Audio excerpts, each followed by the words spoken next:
ঘুম। আমরা জীবনের 1/3 সময় ঘুমিয়ে কাটিয়ে দিই। আর এই ঘুম নিয়ে কটা স্টুডেন্ট ঠিক সচেতন বলো তো? রেজাল্ট খারাপ হয়েছে, রেজাল্ট ভালো করার জন্য কি করতে হবে? রাত দিন জেগে পড়ো। পড়ার রুটিন অনেক, কাজ অনেক বেশি, কি করবে? ঘুমের টাইমটাকে কমিয়ে দিলে। কিন্তু এই ঘুম যদি কম হয়, তোমার একাডেমিক রেজাল্ট কিন্তু খারাপ হতে পারে, তোমার পারফরমেন্সের উপর কিন্তু এফেক্ট পড়তে পারে। এটা নিয়ে কিন্তু তুমি ভাবোনি। আর আজকে আমি এই ভিডিওতে ঘুমের বৈজ্ঞানিক ব্যাখ্যা দেব এবং এটাও বলবো যে ঠিক পদ্ধতিতে, সঠিক নিয়মে, ঠিকভাবে ঘুমালে তোমার রেজাল্ট কি করে ভালো হতে পারে। ঘুমানো মানে কিন্তু শুধুই রেস্ট নেওয়া নয়। মোবাইল ফোনটা বা কম্পিউটারটা হ্যাং করলে যেরকম তুমি রিসেট বাটনটা টিপে দাও আবার ঠিক হয়ে যায়, ঠিক সেরকম ভাবে স্লিপ হচ্ছে আমাদের বডির আর ব্রেনের রিসেট বাটন। প্রতিদিন ঘুমালে আমরা আবার নেক্সট মর্নিং এ রিসেট হয়ে উঠতে পারি এবং নতুন উদ্যমে কাজ করতে পারি। যখন একটা শিশু জন্মায় তার কিছুদিন পর থেকেই, ধরো 2-3 মাস পর থেকেই বডিতে একটা ক্লক তৈরি হয়ে যায়, ঘড়ি, যেটা একটা ছন্দে চলে। এটার নাম হচ্ছে সিরক্যাডিয়ান ছন্দ, যেটা পৃথিবীর যে কোনো জীবেরই রয়েছে। এই সিরক্যাডিয়ান রিদম ডিটারমিন করে যে আমাদের 24 ঘন্টার মধ্যে কতক্ষণ জেগে থাকতে হবে এবং কতক্ষণ ঘুমাতে হবে। যখন সূর্যটা অস্ত যায়, বাইরে চারিদিক অন্ধকার হয়ে যায়, ঠিক সেই সময় ব্রেনের কাছে একটা সিগন্যাল পৌঁছায় যে এবারে রেস্ট নিতে হবে। কিভাবে পৌঁছায়? একটা হরমোন, যেটা ব্রেনের পিনিয়াল গ্রন্থি থেকে নিঃসৃত হয়, যার নাম মেলাটোনিন। এই হরমোনটা তোমাকে বারবার সিগন্যাল দেয় যে এবারে রেস্ট নেওয়ার সময় হয়েছে, এবার তোমার বডি রেস্ট ডিমান্ড করছে, তোমাকে শুতে হবে, ঘুমাতে হবে। তাই এক কথায় এটাকে ঘুম পাড়ানোর হরমোনও বলা হয়। আবার ঠিক উল্টো দিকে যেই সূর্য ওঠে, আমাদের চোখের পাতার উপর সূর্যের আলো, সূর্যের রশ্মি পড়ে, ঠিক সেই সময় মেলাটোনিন ড্রপ করে যায় আর ব্রেনে আরেকটা হরমোন রিলিজ হয়, যেটার নাম হচ্ছে কর্টিসল। যত বেলা যায়, যত সূর্যের আলো তোমার চোখে পড়বে, তত বেশি এই কর্টিসল রাইজ হয়। আর এই কর্টিসল লেভেলই তোমাকে সারাদিন অ্যালার্ট থাকতে সাহায্য করে। কিন্তু কি হয় যখন আমরা খুব কম ঘুমোই? এই কম ঘুমোনোতে ডিরেক্টলি ব্রেনের নিউরোপ্লাস্টিসিটিতে ইম্প্যাক্ট ফেলে। এই নিউরোপ্লাস্টিসিটি কি? এই নিউরোপ্লাস্টিসিটি হচ্ছে যার মাধ্যমে একজন মানুষ কিছু নতুন শেখে। ব্রেনের হিপোক্যাম্পাস, যেটা নতুন মেমোরি বিল্ড করতে সাহায্য করে, সেটা শ্রিঙ্ক হয়ে যায়, যার ফলে নতুন কোনো ইনফরমেশন মানুষের মাথায়, ব্রেনে ধরে রাখতে আর পারে না। আর এই কম ঘুমানোতে আমাদের ব্রেনের সামনের অংশ অর্থাৎ প্রিফ্রন্টাল কর্টেক্স এরিয়াতেও এফেক্ট হয়।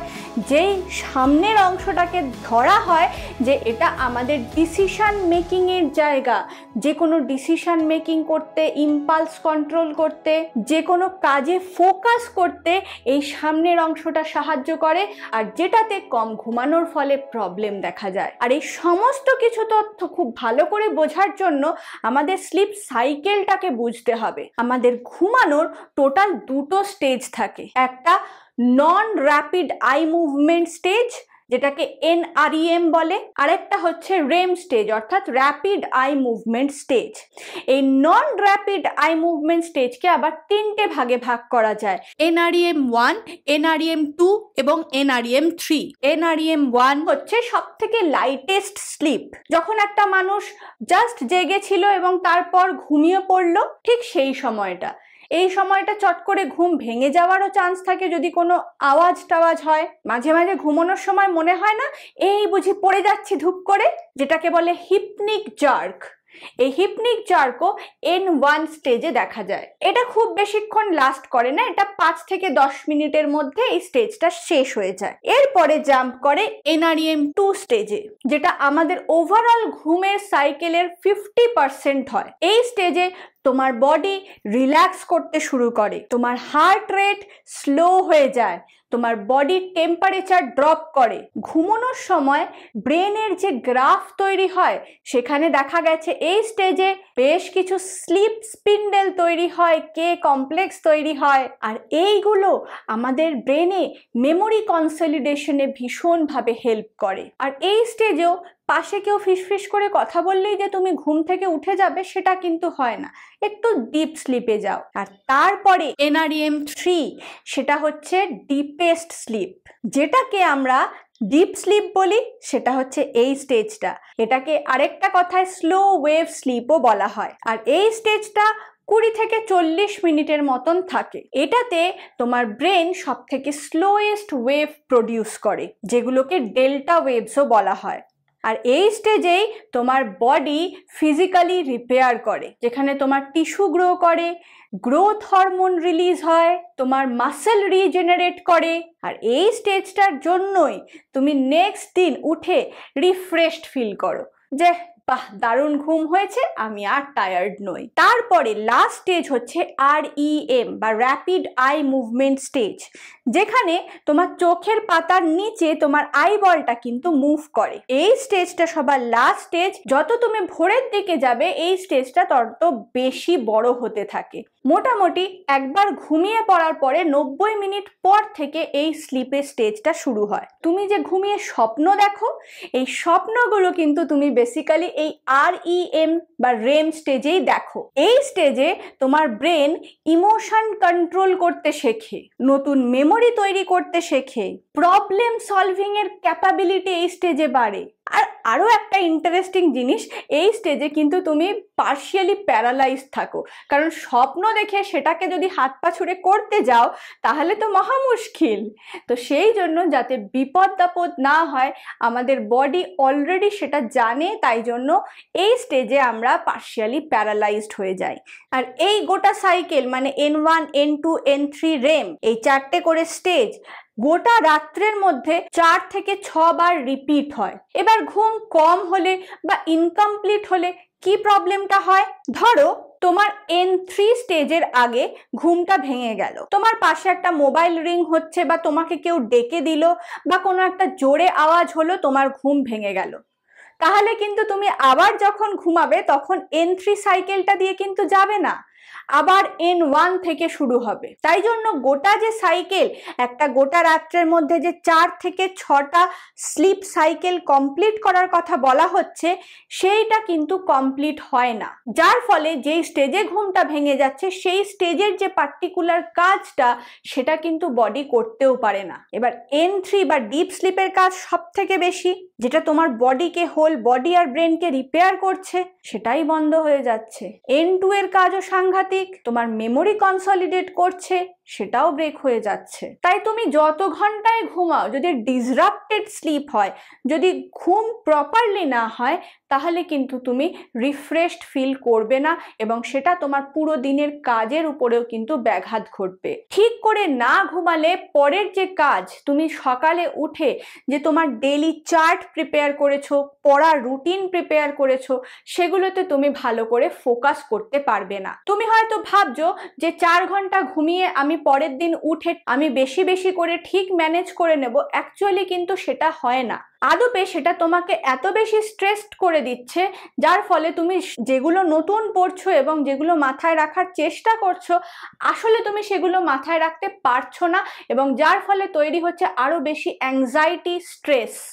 আর এই ঘুমটাকেই কিন্তু বহু স্টুডেন্ট ইগনোর করে। কিন্তু এটা সায়েন্টিফিক্যালি দেখা গেছে যে যারা সঠিক পরিমাণে ঘুমায়, সঠিক সময়ে ঘুমায়, তাদের রেজাল্ট কিন্তু অনেক বেটার যারা পরীক্ষার আগে কম ঘুমিয়ে পড়াশোনা করে। এবার তুমি বুঝবে কি করে যে তুমি সঠিক ঘুম পাচ্ছ কিনা, তোমার বডির ঠিক কতখানি ঘুমের দরকার? সেটা তুমি একদিন উইকেন্ডে দেখো তুমি 11টায় ঘুমিয়ে ঠিক কটায় নিজে থেকে উঠছো। সেটা যদি 7টা হয়, অর্থাৎ তোমার বডির কিন্তু 8 আওয়ার স্লিপের দরকার।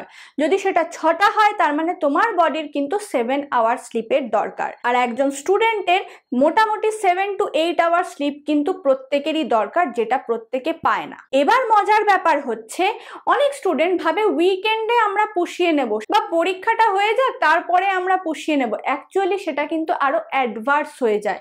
তোমার প্রত্যেক দিনের যে রিসেট, সেটা তো ঠিক করে হচ্ছে না। তাই আলটিমেটলি তোমার ব্রেনে কিন্তু এফেক্ট পড়ছে, যেটা লং রানে তোমার ক্ষতিই করবে। তাই এটাকে কারেক্ট করার জন্য তোমাকে কি করতে হবে? উইকেন্ডে বা ছুটিতে আমি মেকআপ করে নেব, সেটা ভাবলে চলবে না। প্রত্যেক দিন যে সময় শুতে যাচ্ছ সেটা প্রতিদিন, পরীক্ষার আগেও পরীক্ষার পরেও সেই সময় শুতে যাওয়াটা মেনটেন করতে হবে এবং ঘুম থেকে ওঠাটাও মেনটেন করতে হবে। তার আরো একটা মেজর রিজন হচ্ছে, তুমি ধরো রাত জেগে 3টে অবধি পড়লে, তুমি 3টের সময় ঘুমাতে গেলে, তুমি ভাবলে আমি নেক্সট দিন একদম 10টা 11টা অবধি ঘুমিয়ে নেব, কিন্তু তাতে কি হবে? তোমার কিন্তু ঘুমটা কমপ্লিট হবে না। কেন বলছি? কারণ তোমার ঘরে মা বাবা উঠে পড়বে, কেউ ঘরটা পরিষ্কার করবে, কেউ আওয়াজ করবে, এদিকে রান্নার আওয়াজ, ওদিকে অন্য কেউ যাচ্ছে তার আওয়াজ, আর এই আওয়াজগুলোতে যতবার তোমার ঘুম একটু হলেও ভাঙবে, তোমার স্লিপ সাইকেল আবার N1 থেকে শুরু হবে। তাই জন্য তুমি বেলা অবধি ঘুমাবে ভাবলেও, সেটা করলেও তোমার কিন্তু স্লিপ কমপ্লিট হয় না, যেটা লং রানে হেলথের উপর ভীষণ প্রবলেম ক্রিয়েট করে। আর শুধু ব্রেন নয়, আমি হেলথও বলছি, তার কারণ NREM3 যে স্টেজ, সেই স্টেজে আমাদের বডির সেলসও মাসলসও রিপেয়ার হয়, যেটা কমপ্লিট না হলে আমাদের প্রচুর শারীরিক সমস্যাও শুরু হয়ে যেতে থাকে। এটা গেল প্রথম টিপ। সেকেন্ড টিপ হচ্ছে, ঘুমোতে যাওয়ার আগে একটা বেড টাইম রুটিন সেট করো। অর্থাৎ কিরকম রুটিন? যে ঘুমোতে যাওয়ার অ্যাটলিস্ট 1 ঘন্টা আগে তুমি কোনো ব্লু লাইট নিজের চোখে আসতে দেবে না। ব্লু লাইট কোথা থেকে আমরা পাই? স্পেশালি স্ক্রিন থেকে, মোবাইল থেকে। ব্লু লাইট প্রোটেকশন অন করে রাখতে পারো, তবে মোবাইল দেখতে পারো, নয়তো চোখে কোনো চশমা পরতে পারো যেটা ব্লু লাইট প্রোটেকশন দেয়। সব থেকে বেটার হয় তুমি কোনো মোবাইলের স্ক্রিন 1 ঘন্টা আগে থেকে দেখবে না। এই ব্লু লাইট কিন্তু তোমার অ্যাকচুয়ালি দিনের বেলার মতন সিগন্যাল দেয়, যার ফলে ব্রেনের যে মেলাটোনিন হরমোনটার কথা বলেছিলাম, সেই মেলাটোনিন হরমোনটা কিন্তু কাজ করা বন্ধ করে দেয়। সে সিগন্যাল পায় যে এখন বেলা হয়ে গেছে, দিন হয়ে গেছে, সে সঙ্গে সঙ্গে ড্রপ হয়ে যায়। তাই জন্য সেই ড্রপ মেলাটোনিনের জন্য তোমার ঘুম আসতেও কিন্তু সময় লাগবে। তাই খুব সন্তর্পণে ঘুমোতে যাওয়ার বেশ খানিকক্ষণ আগে থেকেই ব্লু লাইট চোখে আসতে দেবে না। নেক্সট, যে কোনো এক্সারসাইজ তোমরা যখনই করো না কেন, সেটা যদি খুব স্ট্রং এক্সারসাইজ, কার্ডিওভাস্কুলার এক্সারসাইজ হয়, সেটা ঘুমোতে যাওয়ার অ্যাটলিস্ট 2 ঘন্টা 3 ঘন্টা আগে করবে। অর্থাৎ তোমার যদি 10টায় ঘুমোতে যাওয়া হয়, তাহলে 8টার আগে তোমার এক্সারসাইজ যেন শেষ হয়ে যায়। ঘুমোতে যাওয়ার আগে তোমার বডি যেন রিল্যাক্সড কন্ডিশনে থাকে।